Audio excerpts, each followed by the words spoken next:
काम काज कैसे करते हैं हनुमान जी? देखो, समुद्र किनारे सभी बंदर इकट्ठे हुए।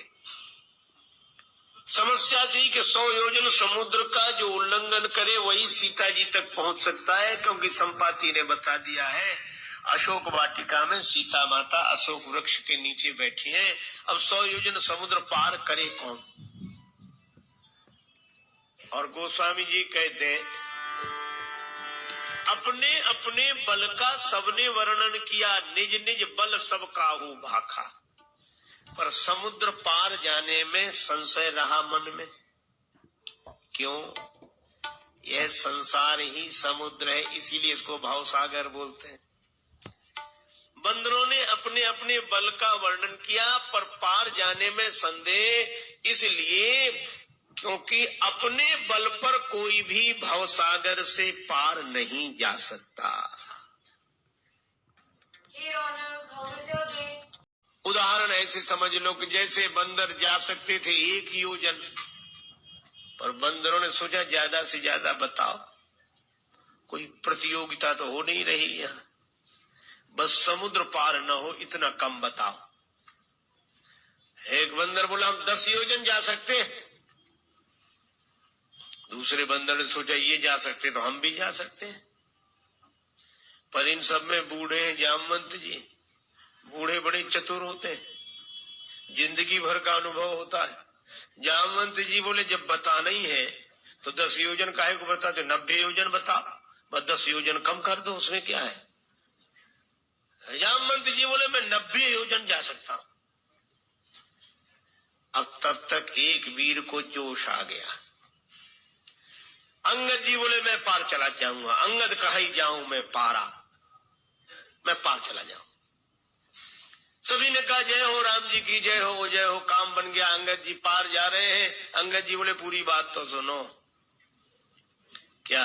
बोले पार तो चला जाऊंगा, पर लौटकर आने में संशय, पता नहीं लौटे कि न लौटे। ऐसे को भेजने से क्या फायदा? ऐसे को भेजने से ही क्या फायदा? वे कहते हैं कि पता नहीं लौटे कि न लौटे। देखो, कुछ बंदर हैं जिनको जाने में संशय है,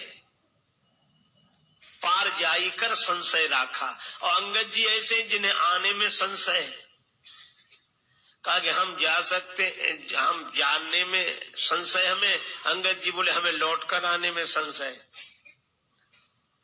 इसका अर्थ क्या हुआ कि कोई भी समर्थ नहीं हुआ अपने बल का वर्णन करके समुद्र पार जाने और आने में। पर यहाँ एक अजीब घटना घटी। सभी ने अपने अपने बल का वर्णन किया, पर हनुमान जी नहीं बोले। क्यों नहीं बोले? हनुमान जी से किसी ने कहा कि आप क्यों नहीं बोलते? हनुमान जी बोले जिसके पास अपना बल हो सो बोले, हमारे पास हमारा बल है ही नहीं। तो जामवंत जी ने सोचा कि इनको इनका बल याद दिलाएं। मैं आपको एक निवेदन कर रहा हूं आपसे कि हनुमान जी को हनुमान जी का बल याद दिलाओ, तभी वे कृपा करते हैं। ऐसी लोक मान्यता है, ऐसी हमारी धारणा है, क्योंकि हनुमान जी अपना बल भूले रहते हैं। लेकिन हनुमान जी को बल याद दिलाओ कैसे? एक सज्जन बोले हम बहुत प्रार्थना करते हैं, हनुमान जी सुनते ही नहीं, सुनते ही नहीं है। मैं आपको ढंग बता रहा हूं हनुमान जी को बल याद दिलाने का। आप कितनी कहोगे हनुमान जी आपकी तरह कोई बलवान नहीं है, और हनुमान जी आप तो सर्वसमर्थ है, हनुमान जी आप जैसा कोई महान नहीं है, कोई बलवान नहीं, कभी नहीं जागेंगे हनुमान जी, कितनी भी तारीफ कर लेना। ये उनको बल याद दिलाने का ढंग नहीं है। जामवंत जी इसमें असफल हो गए, वो कर चुके हैं ये प्रयोग जो हम कर रहे हैं। बोलो हम लोग ऐसे ही तो कहते हैं, हे हनुमान जी आपकी तरह कोई बलवान नहीं, हे हनुमान जी आप तो महान है, हनुमान जी आप तो परम शक्तिशाली। हनुमान जी सुनते ही नहीं, उन्हें कोई फर्क नहीं पड़ता इससे। जामवंत जी ने यही कहा। गोस्वामी जी महाराज लिखते हैं, कहाई रीछ पति सुनु हनुमाना, काचो को साधिला बलवाना, साधि रहा बलवान।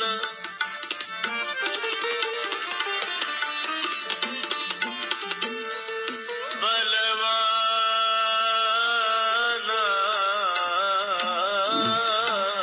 दे चुप साधि रहा बलवान। का चुप साधि रहा बलवान। का चुप साधि रहा बलवान। जामवंत जी बोले बलवान, अरे परम बलवान हनुमान जी चुप होकर बैठे हो। हनुमान जी कुछ नहीं बोले। जामवंत जी ने कहा कोई फर्क नहीं पड़ा। तारीफ करने वाले देखते हैं कि फर्क पड़ा कि नहीं। हनुमान जी ने, जामवंत जी ने सोचा शायद कम तारीफ हुई है, तो अब दूसरी पंक्ति, पवन तनय बल पवन समान। पवन तनय पवन तनय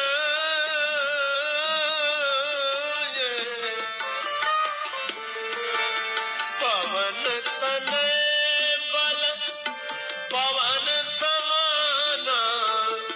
बुद्धि विवेक विज्ञान निधान बलवान।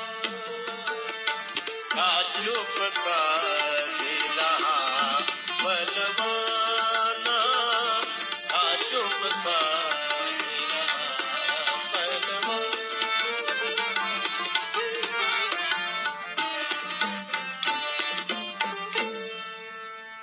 जामवंत जी बोले हनुमान जी तुम बलवान होकर चुपचाप बैठे हो।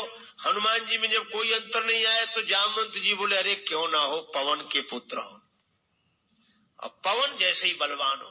तुम बुद्धि के विवेक के विज्ञान के भंडार हो। पवन तनय बल पवन समाना। बुद्धि विवेक विज्ञान निधाना। इतनी तारीफ की। प्रशंसा करने वाले यही तो कहते हैं अरे आप तो बहुत महान है। वो इतने से, अरे आपकी परंपरा में भी ऐसे ऐसे लोग हुए। जाड़े में ठंडे लग जाने का नहीं पड़ा। जामवंत जी ने सोचा अब क्या करना चाहिए। तब जामवंत जी ने तीसरी बात कही, राम काज लगी तब अवतारा। राम काज लगी तब अवतारा।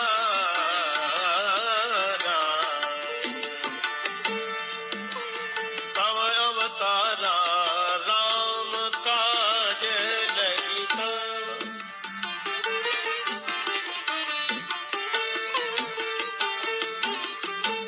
सुनतई भयऊ पर्वताकार। सुनतई भयऊ पर्वताकार। रे राम काज लगी तब अवतारा। राम काज लगी तब काज लगी तब काज लगी तब। जैसे ही जामवंत जी ने कहा कि राम जी के कार्य के लिए आपका अवतार हुआ है, सुनते ही भयऊ पर्वताकारा। हनुमान जी बड़े विशाल रूप में पर्वताकार होकर प्रकट हो गए।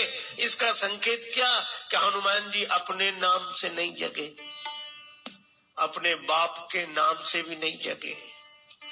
और पर्वताकार कब हुए? जब राम जी का नाम लिया। तो हनुमान जी को अगर जीवन में जगाना हो कि वे आप पर कृपा करें, तो आप याद रखो उन्हें राम जी का नाम सुनाओगे तभी जगेंगे, तभी उन्हें उनके बल की याद आएगी। इसलिए हनुमान जी को अगर प्रकट करना हो, प्रसन्न करना हो, तो राम जी का नाम, राम काज लगी तव अवतारा, जो सुना कि राम जी के कार्य के लिए तुम्हारा अवतार हुआ है। हनुमान जी पर्वताकार हो गए। क्यों? इसलिए क्योंकि राम काज करीबे को आतुर, राम काज करीबे, श्री राम काज करीबे, राम काज करीबे, काज करीबे, करीबे, करीबे को आतुर। श्री हनुमान जी राम जी के कार्य को करने के लिए आतुर हैं। जय जय सिया राम।